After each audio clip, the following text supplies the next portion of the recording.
Marriage is hard. Yes, it can be. So I didn't say that well enough. Marriage is really damn hard. And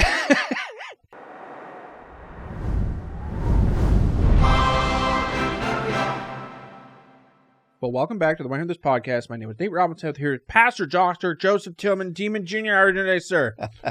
I'm well. You all right over there? Somehow I struggled on that one. Yeah. Just, you gonna make it, bud? Yeah. It's just, we got to stop doing these so early.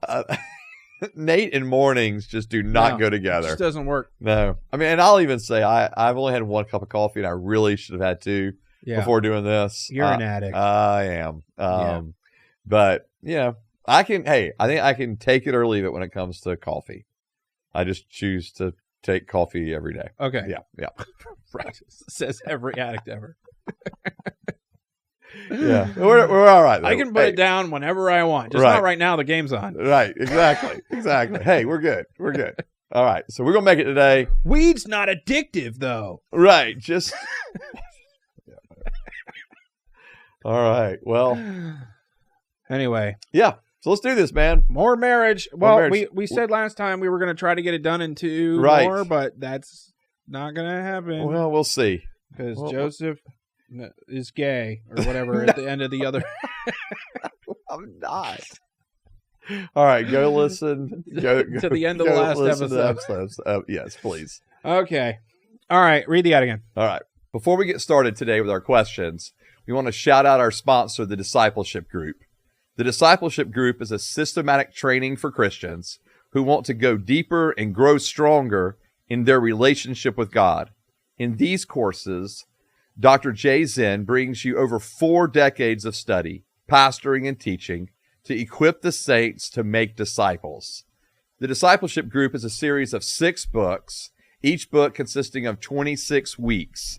Therefore, it's 3 years of study.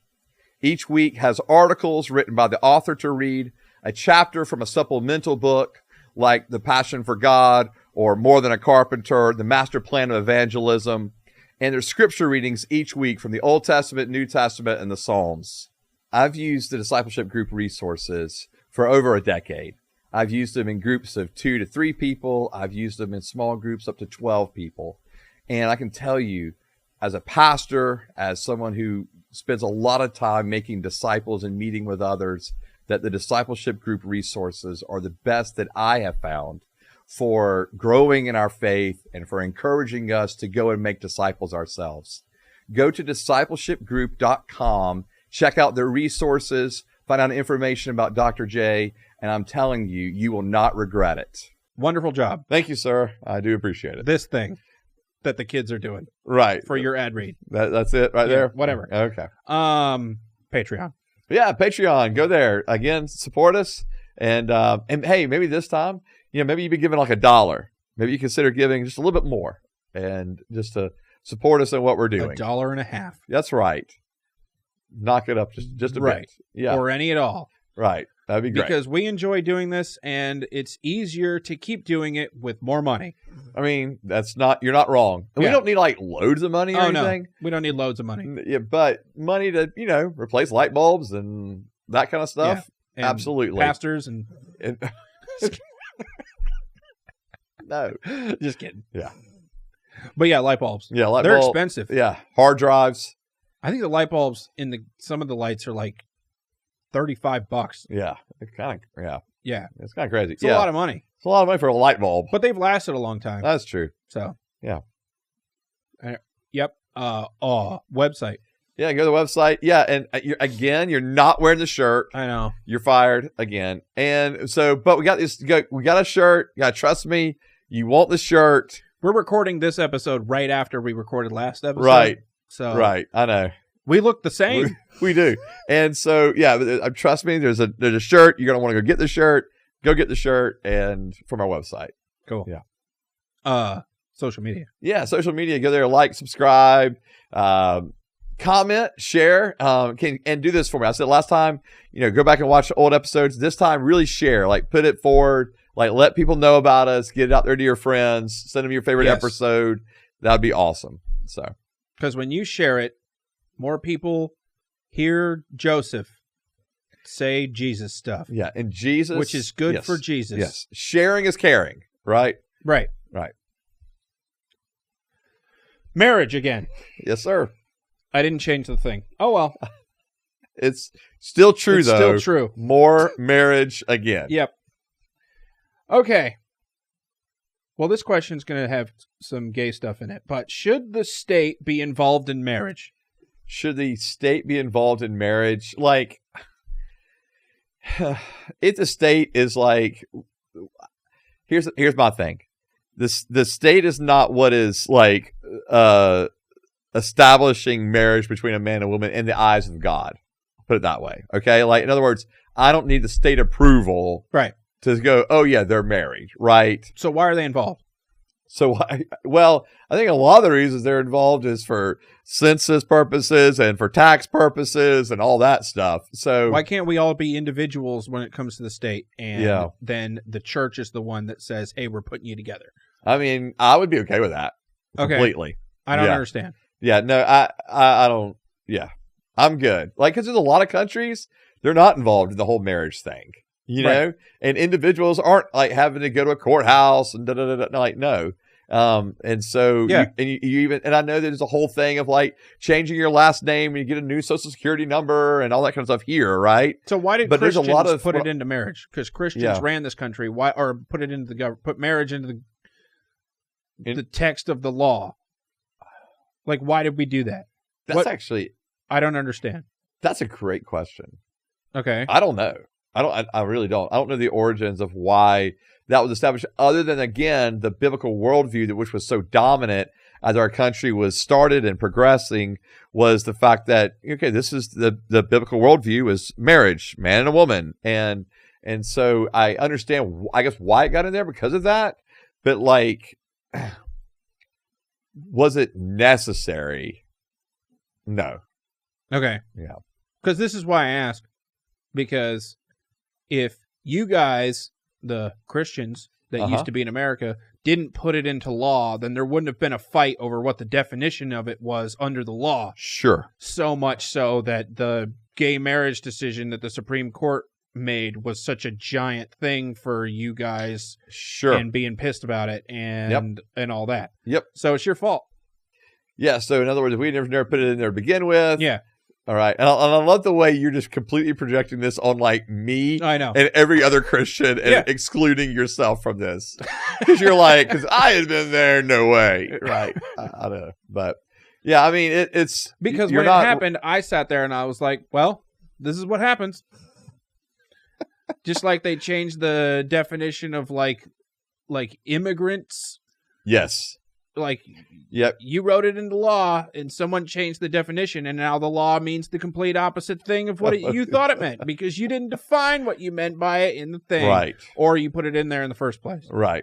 Yeah, I get you. So, like, yeah. Yeah. No, so I don't think there has to be any state involvement for a marriage to be,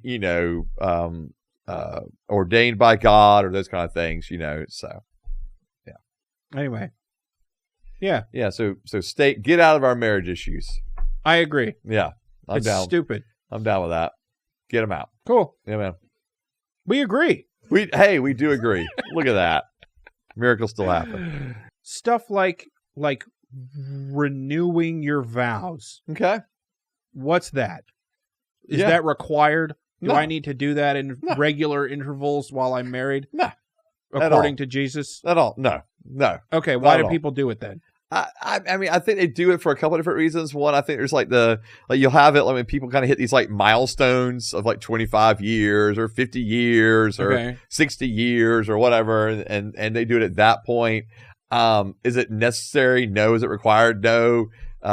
Is it needed? No. People like to do that. I know one person, they did it like after 25 or 30 years or something like that.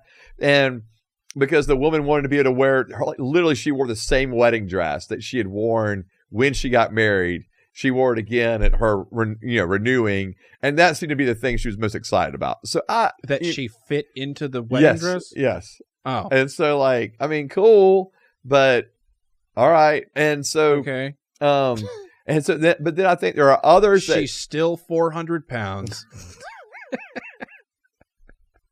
Right. Congratulations.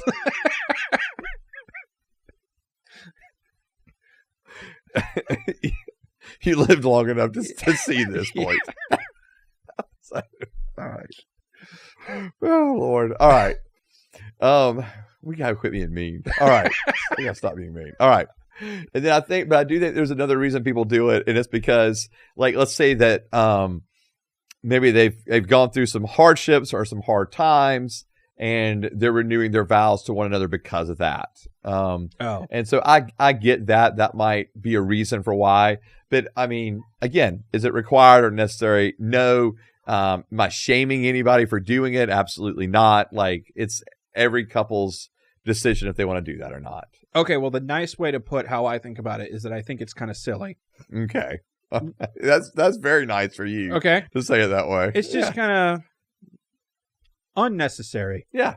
And I have never thought about doing that with my wife. I haven't either. Never. And but I've only been married for 4 years. Right. Right. I mean, we've only been married for 22, but it's not like I'm looking at 25 or 30 going, man, that's pretty close when you think about renewing our vows. Like, I've never thought about that. Okay. Well, but I've heard about people doing this after they cheated. Yeah. Okay. Yeah. Yeah. There's like cheating, or like maybe there's like a big issue with addictions or something, right? And someone they really kind of come through it and come through the other side of it. They went to rehab, right? And the rehab wants them to do this thing, yeah, right? Yeah. That happens too. And so so I think there's reasons for that people do it and that are important to them, and so I'm good with that if it's important to them. I've just never thought about doing it for myself or for my wife and I. All right, Christians will say stuff like they have a good marriage and they have a bad marriage. Mm-hmm. And I think other people say that too, but I don't think they really care. It's just like they're whatever. Right. They're probably going to get divorced. I don't care. Right. But right. But because Christians like to, well, some of them like to get married and be in horrible marriages but not get divorced because Jesus doesn't want them to. Uh-huh. And so they'll be in good marriages and bad marriages. Yeah. So does God rank marriages? Does he rank them? No. Yeah.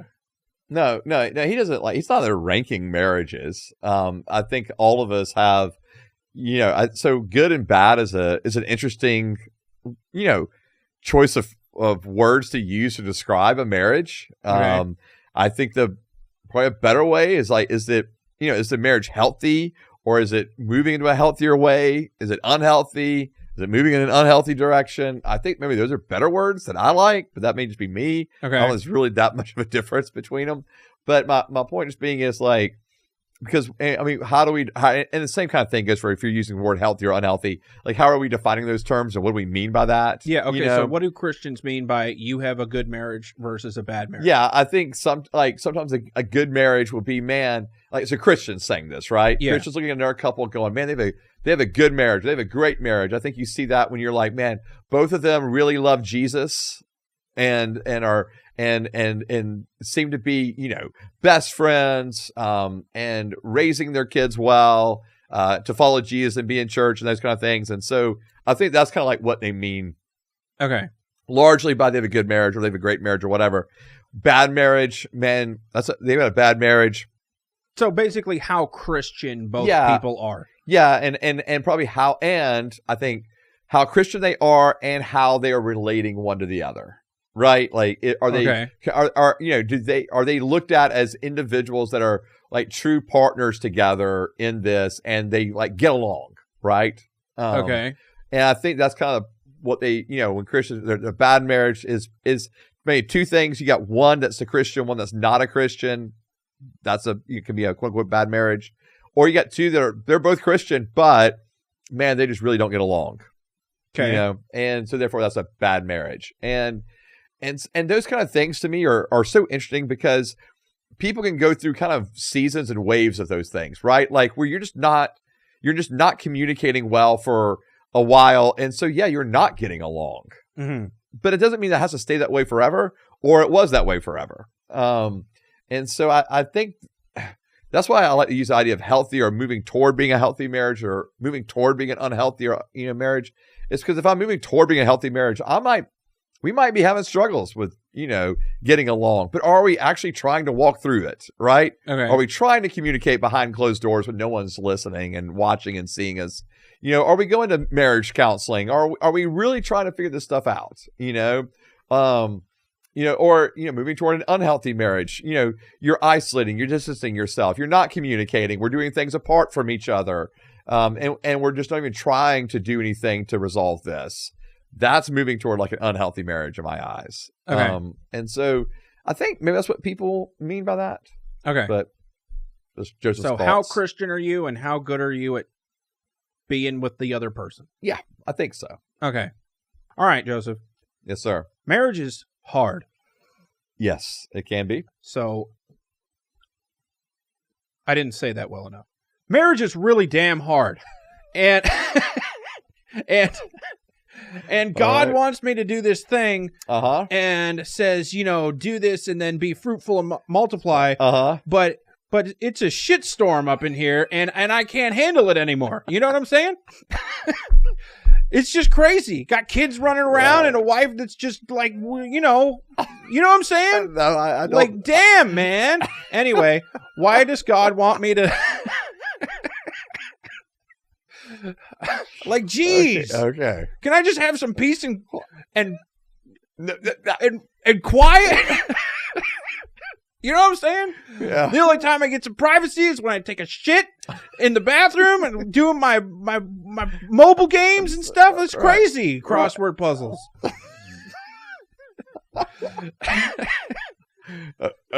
Soccer practice and therapy, and it's crazy. It just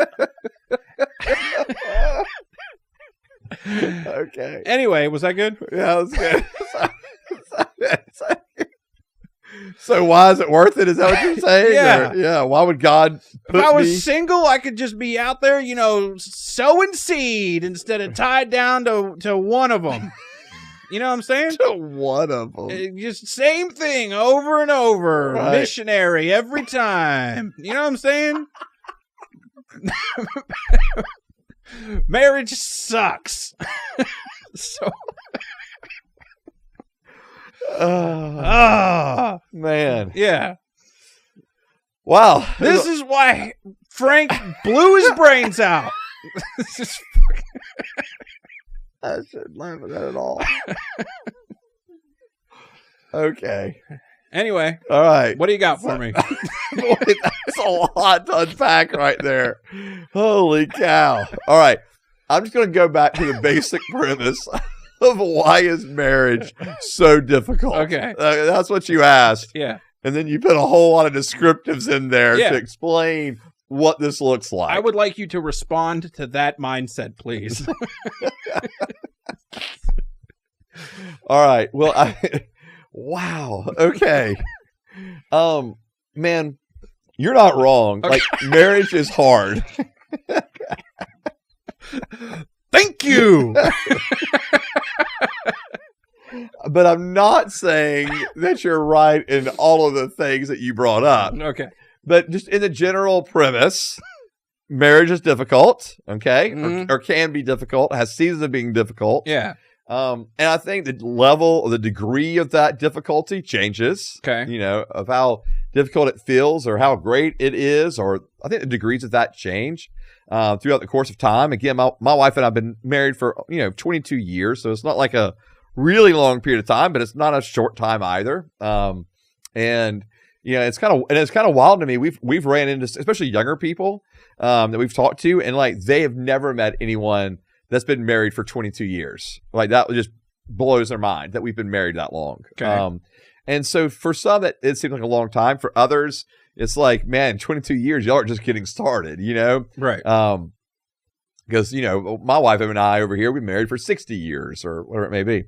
And so I think that's there are degrees in how difficult things are over these seasons of time.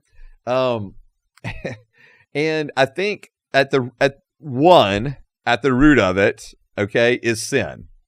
And what I mean by that Okay. is that we as individuals are broken individuals. We're sinful individuals. And there has been an issue all the way from point one, right? And I know you kind of go crazy with me when every time I go back, take everything back to Genesis and Adam and Eve and the fall and everything. But, the reality is, when it talks about that this is the reason that a husband shall leave his father and mother and be married to, this one woman and she will be his wife. And then it goes on to say at the very end of Genesis chapter 2 that they are naked and unashamed. And so they're completely, there's a complete intimacy level there where they know each other and they're intimate with each other spiritually, physically, emotionally, mentally. And there's nothing hidden and there's no sin in their lives. There's nothing broken inside of them. So actually they're whole, right? Mm-hmm. And then the fall happens and immediately they look at each other and they feel ashamed. So they went from no shame to shame. Themselves or each other? Of being naked in front of the other. Oh. Okay. And so they were married. I know. But that's what I'm saying. But also now this is the mindset of, oh no, I'm fully known by the other person and now I have shame. Right? So I go and hide. And they not only hide from themselves, they're also hiding from God because of what they did. Right? Because sin produces shame. It always does. And so that's probably what I'm getting to. The root of all of it is sin, is our brokenness, is our shame, is the fact that we're not whole. And so you take two individuals and you put them together and you say, be together for a lifetime. Yeah. Well, they're broken people. And by broken, I don't necessarily mean there has to be anything horribly awry or off the rails with them. But the reality is they're not whole. They're not always loving. They're not always kind. They're not always patient. They're not always gentle, right? They're not always slow to anger. They're not always, quick to listen and slow to speak. So they don't always choose mercy over judgment, right? They're broken individuals. You're right about that. Yep. And we're selfish. We want our ways, the things we like, and so you take those individuals and put them together and go, hey, go live with each other. And then guess what? You're going to have children and they too are going to be broken and selfish and not always loving and not putting the other one first and demanding for attention. And then you're going to have to help raise them and all that kind of stuff. Yes, it's a lot is what I'm getting to. And I think that's the issue behind it all. The sin, the brokenness is the issue. And because no two individuals see everything the same way. So as soon as, you get a married couple and they see things differently from one another, also now we're in conflict. Mm.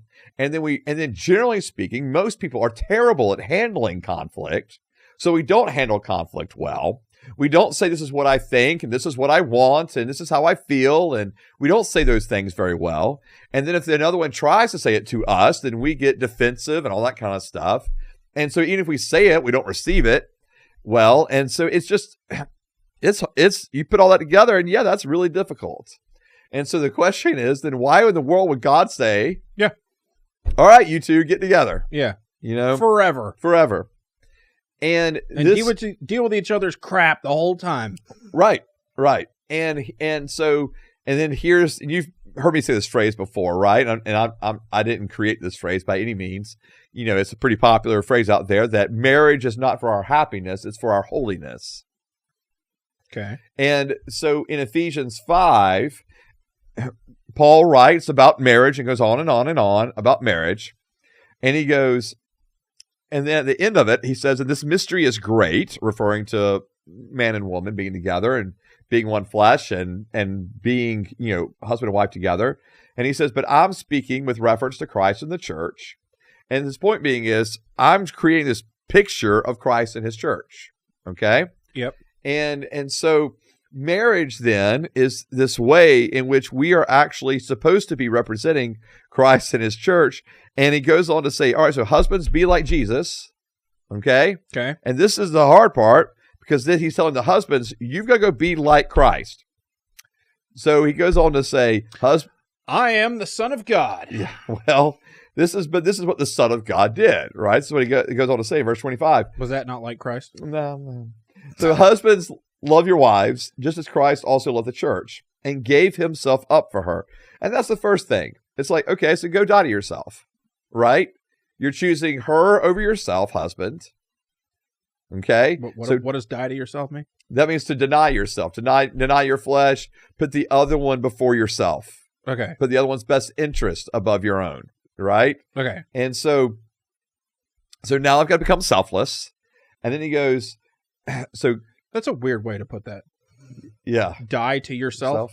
Yeah, but it just sounds like suicide. Well, yeah, I mean, you hear that phrase like, yeah, because Christ died for us, right? So we die to self, or the way Christ phrases it when he calls his disciples, deny yourself and follow me, right? Okay. And so then maybe that is a little easier to take in. Okay, I'm going to deny my selfish wants, deny what I want, and put the other one's interest above my own. So us, the church, are Jesus's nagging wife.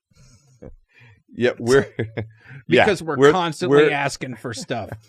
Well, I don't think we're always the nagging wife, but we are a bride. We pray. We do pray, and ask for winning lottery tickets. Well, maybe you do, but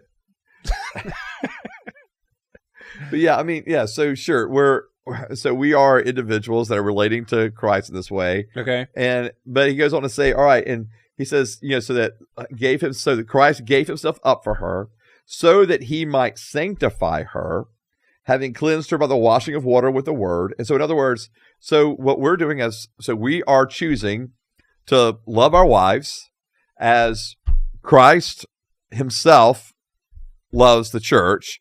And then we're called to, and this is so that the other, our wife, will become more and more like Christ. And I think in that way, so do we. When we choose to deny self, when we choose to put the other one before our own, we also are becoming like Christ. So it's actually a transformative work. It's not just an action taken. It's a transformative work in our own lives. And so having cleansed her by the washing of water with the word. So how then do we speak to one another?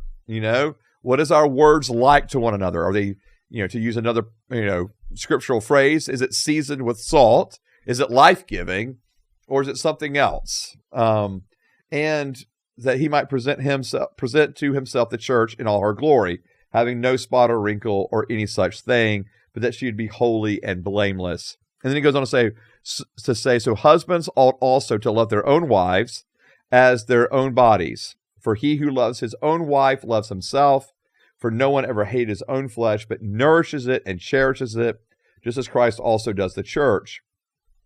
And so we are to nourish and cherish our wives and care for them and love them and protect them and provide for them and all those things, right? And my whole point being is all of these things are so contrary to the natural fleshly desires in us. Yeah, that's what I'm going to say. Everyone sucks at this. Yeah. So what do we do? Yeah, and so this is part of it, right? This is part of the humility part where we're continually asking the Lord to help us and transform us to be able to love our wives as we should. To be able to care for I'll make it broader now with husbands and wives, to care for the spouse in the way that we should, to care for the other in the way that we should, to put their interest above our own, like that both of us are wanting to be like Jesus to the other. And so I think this is why marriage is not for our happiness, it's for our holiness. But in the midst of us becoming more and more like this, I do actually think we find greater joy and greater happiness in this together. So you think it's better than being single and forever? I do. Why? Well, but you haven't been single forever. So no, I've not. I've not. And I mean, I got married, and we were. Well, I was 20. How old was I? 24. I was 24, just about to turn 25. Okay. And so for me, you're right. So I was fairly young, 24, about to be 25.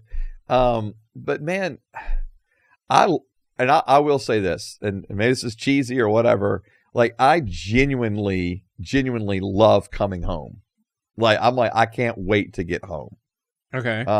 I love coming home to my wife, to my kids. Love coming home, even if they're all pissed and sick and yeah, well, you did something you weren't supposed to while you were out, and you're going to get an earful and all that.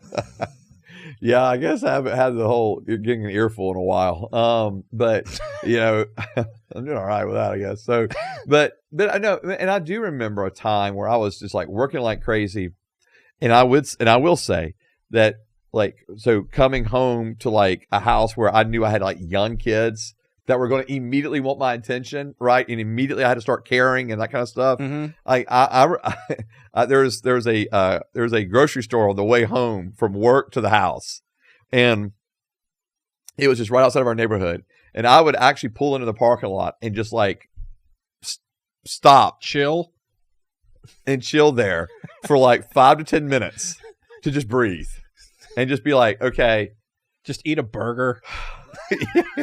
Well, usually I was going home for dinner, so I didn't have to eat anything.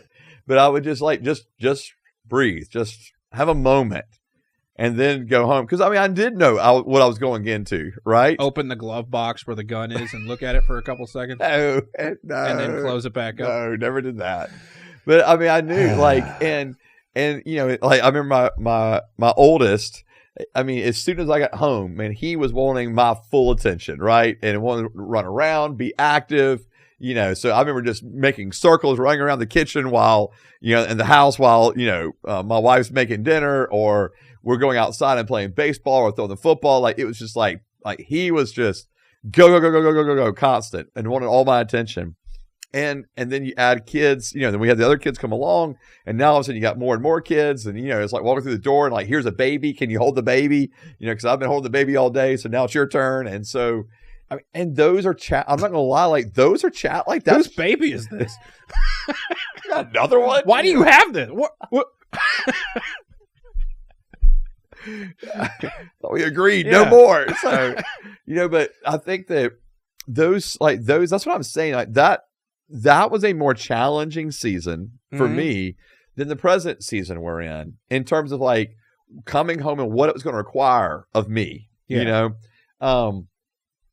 And so now it's a different season, and not that it doesn't require things, but it's not that, because now you can tell them to shut up and go away, and it doesn't hurt their feelings as much. I don't, right? No, I'm not telling them to shut up and go away. And so I don't kick them off the couch, and it doesn't hurt as much. Of my face, you know. I just done that before. Yeah. So, yeah, I get. I mean, so that's what I'm saying. Like, but all of this actually is for our transformative growth, and within marriage in particular, like my wife and I, like, we just genuinely love. And I will say it's like we love being together. We love laughing together. We love watching. We always watch like either The Office or Parks and Rec or Psych at night before going to bed. Like, that's kind of our wind down. Like, we just like to watch comedy stuff. And so it's just like we just enjoy being together. We go out on dates once a month, you know, that kind of thing. Like, we really like being together. And so, you know, but I can remember earlier in our marriage, and we liked being together then too, but we also fought more at that point because we didn't know how to communicate near as well as we do now. Like, back then we just wouldn't communicate until someone kind of, you know, till she'd get mad at me or I'd go sulk off or whatever, you know, like we just didn't communicate very well, where now we communicate a whole lot better. So we don't have those kind of episodes, you know, as much. And that's kind of part of that growth, right? Like, we are different than we were, you know, in our first year of marriage or our second year of marriage. Now, we've always loved being married. We've always had what I would call a healthy marriage, in the sense of, like, we love being together. We love following Jesus together. But boy, our communication skills sucked for those first few years, you know?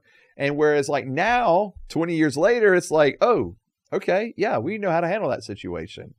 And we know how to communicate through that. And we know how to communicate through hurt feelings. We know how to communicate when we feel like we're being neglected by the other. And you feel like this is possible for every married couple to do? I 100% do. Okay. But you've got to put the work in. And I will say that. Like, this is part, like everything that's described here in Ephesians 5 is intentional. Like, none of this happens without intentionality. Okay, well, more work sucks. So why would I want to do that? Well, you know what I mean? Yeah, but I mean, I know I already did it and I'm stuck in it now, but for other people. You're stuck in it now.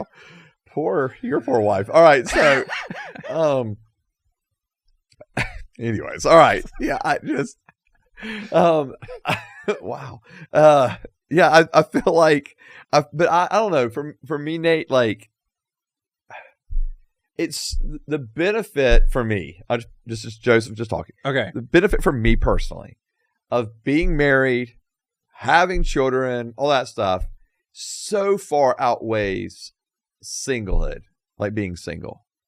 Okay. Like being single, I enjoy coming home and knowing I've got someone to talk to at the end of the day. Mm-hmm. I enjoy planning, vacations and things together. I enjoy thinking about the future with someone together. I enjoy not being alone. Like I'm not good alone. Like I like being with people in general. So I love coming home and having, a spouse there. So all of those things to me are a benefit, right? And so, in every aspect from the communication and the emotional healthiness part to the sex to the physical part, like for me, all of those are benefits and are goods that are gained in the context of marriage. And I'm not alone. And it's like what God said to man at the very beginning, right? It's not good for man to be alone. And I think for a lot of us, that is how we are wired. That's how we feel. Now, there are some that are completely content being alone. Okay, cool. Like, I'm not shaming you for that, right? Fine. But I'm just saying most of us are wired to want companionship, to want to be in a relationship. And this is the design that God has set up for us to be able to have that. And so I do think there is a greater reward at the end of the day, when we, whether it's the end of the day literally coming home or whether at the end of the day of the course of our life, when we look back and go, oh, wow, but I got to walk this journey of life with someone. And it wasn't always easy. And I do look more like Jesus now, but I do think I'm more like Christ because of my wife. And not just because of the ways that I deny myself, but because of the way I see her deny herself for the sake of whether it's me or the kids or others, the way I see her choosing to love and put others' best interest above her own. And just the way that she encourages and I mean, she just, she's always believed in me, and I get these, wild hair dreams and ideas and she's like, all right, what's this going to look like? And, you're going back to school? Right. I mean, that was one of them, right? Again? Yes. And that was one of them. And but you have a master's. What right. else is there to, what? Just, yeah. That's your wife. No, but she's been so encouraging in all of that, right? And just amazing. And then I'll, when we say our wedding vows, and if we're using the traditional wedding vows, and I know you and I and our wives that we all wrote our own vows, right? Mm-hmm. But using the traditional wedding vows of like in sickness and in health, for richer, for poor, right? Having someone in those seasons that you're with, like. Man, there's no replacing that. For example, like when I had pancreatitis, I cannot imagine having had pancreatitis for 5 years and being alone. There's like nothing, that would have been awful. You're right. So, yeah. So, yeah, I just think that all of the, and we've been, we're not just living paycheck to paycheck. Like we're behind on the, we in other words, we're already in debt before we get to the next paycheck kind of thing, right? Right. Like we've been in that situation. There's nothing more loving than being poor and dragging someone else down with you. It's great every single time. Yeah. That's love. That's love. Yeah. And so, I joke all the time, with my wife about the fact that, she married me because of how wealthy I was going to be. And she was was like, yeah, you're a pastor. No, I never, I always knew you were going to not be wealthy. And so, this is just, thanks, man. Yeah, exactly. Well, I mean, and even our two professions, like she was a school teacher. I was a pastor, right? Like we didn't, she can't talk. There was not a whole lot of oh yeah, look at our financial future, in the sense of now it's been we're blessed and it's great, but it's not like we're just, standing on stockpiles of money either. So, so I think again, so you look at those vows and like, yeah, we're with each other in all those seasons. And I just think most of us are wired to want to have someone with us throughout all of those seasons, you know? And so I do think the benefit is better. I think it's God's design. And I think there's just, and ultimately I do think there's just joy to be had in the context of marriage, even when you have to fight for it, even when you've really hurt the other person and you have to overcome that, you know, and get to the other side of it. And I think that's a huge thing.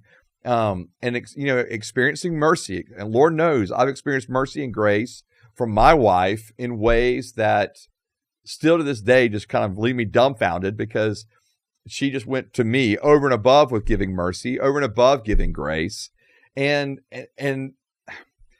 she doesn't hold those records of wrongs against me, you know? And so I'm so grateful for her.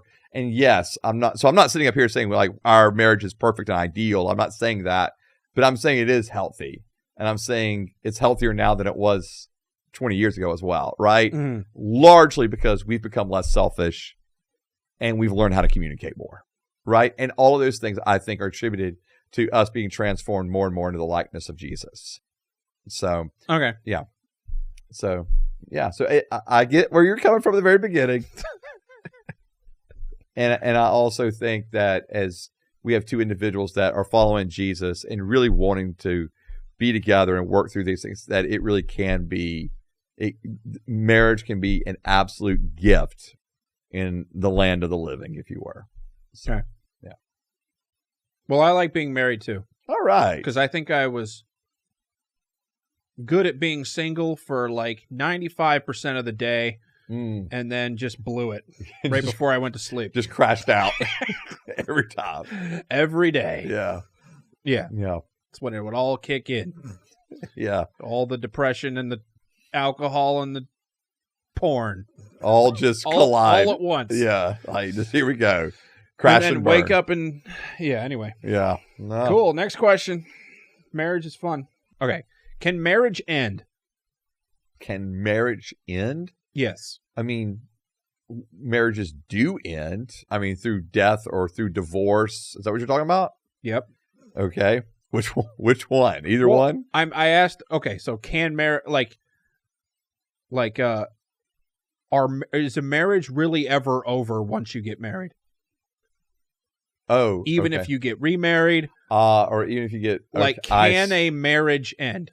Like, am I married to the first person that I married forever now? Okay, I see what you're saying. Yeah, like into eternity or just here on both Earth? Okay. Quick answer for eternity: no, we're not married in eternity. There's no giving and receiving of husbands and wives kind of thing. So there's not like an idea of marriage. Am I going to remember my wife when I'm in heaven? I hope so. Okay. I hope so. I mean, would be weird if everything that happened here just we don't know. Yeah, I know. I agree with you. Right? Yeah, I agree with you. And so I don't, anytime we talk about heaven and what it's going to be like in that kind of specific sense, I think we're grasping at straws at best. Okay. Because Scripture doesn't really fully lay those things out. The best indicator that I have of the fact that we do remember is, and that we're going to have recollection, is because in Revelation, it says that there are the martyrs that are under the altar that are crying out for justice, because they have been martyred. But it's obviously they remember the fact that they've been martyred. And so the fact that they remember that gives me the sense of, okay, we're going to remember that. Jesus gives an analogy or a parable with a man named Lazarus. Not that Lazarus, he rose from the dead, but another Lazarus. And so anyway, but there's two individuals, and one of them is begging the other one to be able to go and talk to his family and that kind of stuff. So it does, and again, it's a parable, not to be taken literally, but even then you kind of get the sense of, okay, but there is a sense of, I can recall who I was married to, my children, that kind of thing, right? And so if you could, because anyway, so I think that, I do think we're probably going to be able to remember one another. I hope we're able to remember one another. But is it going to be like, oh, this is my, like, it's not like when I get up to heaven, it's going to be like, oh, well, this is my wife. In the sense of like, we're married now. Hey, we're together. Yeah. Yeah. I don't think it's going to be that way. Okay. Now, I wouldn't mind it if it was that way. But you have no idea. But I have no idea. Like, Okay. I'm just spitballing over here. Okay, so Yeah. can marriage end while I'm alive? Okay. Boy, that's an interesting question. All right, so I'm just going to read Matthew 19. Okay. Okay. So verse 3 of Matthew 19. Some Pharisees came to Jesus, testing him and asking, "Is it lawful for a man to divorce his wife for any reason at all?" Okay. He answered and said, "Have you not read that he who created them from the beginning made them male and female, and said, 'For this reason a man shall leave his father and mother, shall be joined to his wife, and the two shall become one flesh.' So they are no longer two, but one flesh. What therefore God has joined together, let no man separate." And they said to him, "Why then did Moses command to give her a certificate of divorce and send her away?" Referring back to the law of Moses. Oh, yeah. And then in verse 8, Jesus goes on, he said to them, "Because of your hardness of heart, Moses permitted you to divorce your wives, but from the beginning it has not been this way. As I say to you, whoever divorces his wife, except for immorality, and marries another woman commits adultery." The disciples said to him, "If the relationship of the man with his wife is like this, it is better to not marry." But he said to them, "Not all men can accept this statement, but only those to whom it has been given.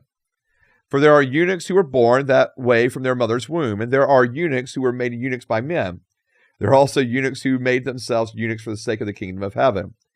He who is able to accept this, let him accept it." And so Jesus here flat out says, what therefore God has joined together, let no man separate. Okay? But Okay. unfortunately, men do separate because of what Jesus goes on to say, because of the hardness of heart. But then he goes on to say that whoever divorces his wife and then marries another commits adultery, which would mean that you're still married. Okay. And so when you ask, Except for immorality. except for immorality, except for sexual immorality is really what it's referring to here.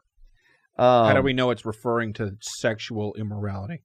Yeah, we know it's talking about sexual immorality specifically because of the Greek word is porneia.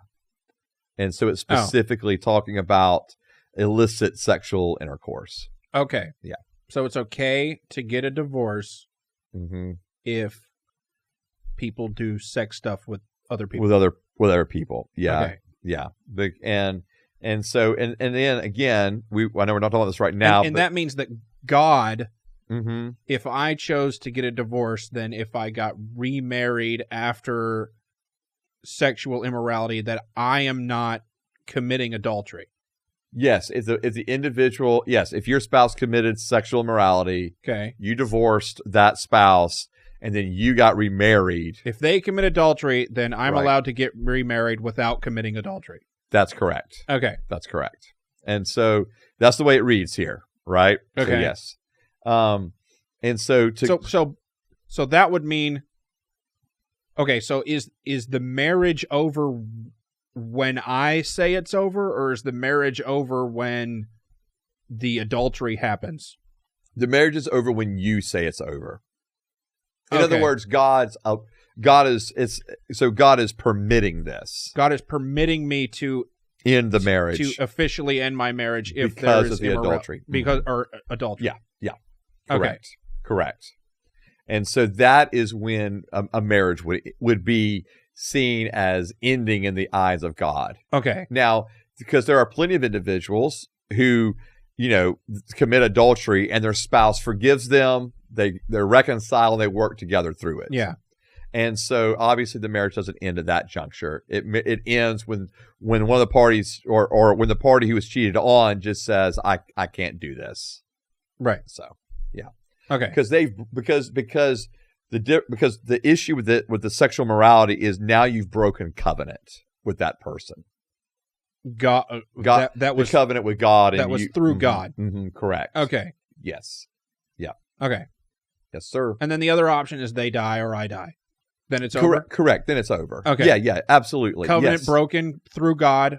People are allowed to get remarried after spouse dies. Right. Or, like you said, or if one of the spouses die, then you're allowed to get remarried. Absolutely. Okay. And God's cool with that too? Yes. Okay. Yes, sure is. Mm-hmm. Okay. Yep. Remarriage. Uh-huh. I know this kind of sounds like the same thing as the last question. Mm-hmm. Maybe we kind of talked about it, but is that cool? Yeah. And so I think you heard the last question. So we talked about how marriage ends if adultery is committed. Yeah. Right. And then the spouse is free to remarry, or if the spouse dies, right? Okay. Then you can remarry. Those are the God permitted reasons. To for why a marriage can be end. over. Correct. In his eyes, right? Not just in the state. Right. Okay.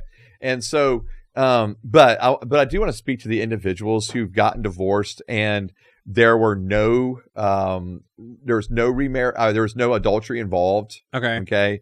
And for whatever reason, there was just irreconcilable differences, and you just couldn't get on the same page, and maybe it was financial or whatever reason, right? Okay.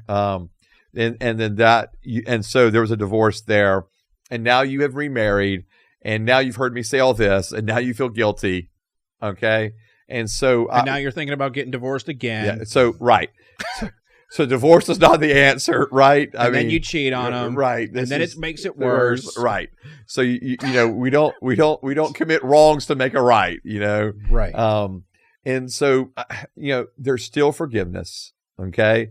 There's still mercy and grace. Yeah, there is. Okay, there is, especially when we don't know, when we don't, there's mercy and there's grace. The other one, and I know it doesn't say it here in Scripture, but the other reason that individuals get divorced is because of abuse, like physical abuse, or just continual, like over the top emotional abuse, and individuals will divorce because of those things. Okay.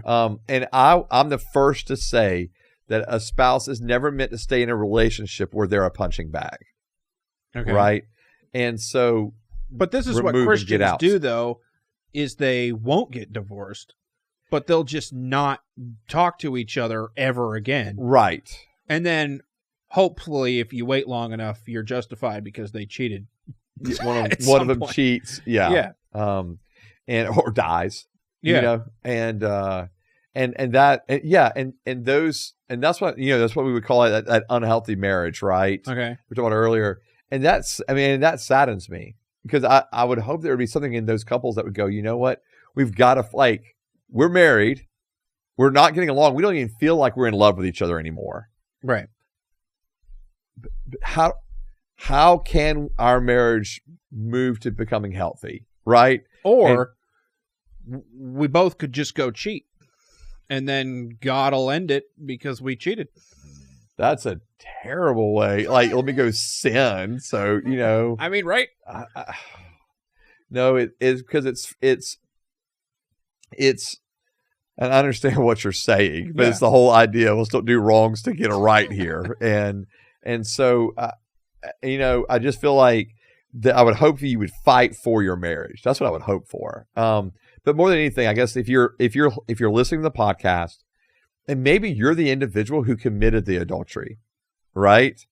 And now you've gotten remarried to somebody else. You mean didn't commit adultery? No, I mean you did. I thought we were talking about divorce when there was no adultery involved. Right. Okay. So right. I'm sorry. I was jumping back. I apologize. Yeah. And so, when you just got divorced because you didn't feel like dealing with the marriage anymore. Right. And then you got remarried. That's the bad thing. That's bad. Okay. I'm not for that. Okay. Okay. And so, but I guess when we brought the original question of remarriage, what came to my mind were individuals that actually were the reasons for their failed marriage the first time. Oh. because they were the ones who committed adultery. Oh, which I guess is worse than the other. Right. And then, and now they are remarried. Right. Okay. And so, or maybe they're not even remarried, but they're still wanting to follow the Lord. And this is what I'm going to say. Forgiveness is always present. Forgiveness is always available. Okay. And so if you're hearing this and you were even the source of the reason for the failed marriage, and now you're single, or now you are remarried to somebody else, just know that there actually is forgiveness there, and mercy and grace. And so I just don't want people to feel like, oh, I've just so royally screwed this up that God hates me, that God doesn't like me, or whatever it may be. When repentance is true, when repentance is genuine, forgiveness is had. Okay. And so, except for that one thing. Well, the blasphemy of the Holy Spirit. Yeah. Well, yeah. That's what we've talked about before. We're not going to get into that right now. And so, anyway, I just want to make sure people can hear that there is forgiveness and mercy when there's genuine repentance. Do I need to get married to go to heaven? Nope. Well, this has been the When I Heard This podcast. You can follow the podcast on Wait, okay, so this is the end of the marriage episodes. We did it. Good job. Well done, sir. Let's divorce ourselves from this topic and pick a new one. A younger, hotter topic. Yeah. Am I right? No. I mean, we might, though.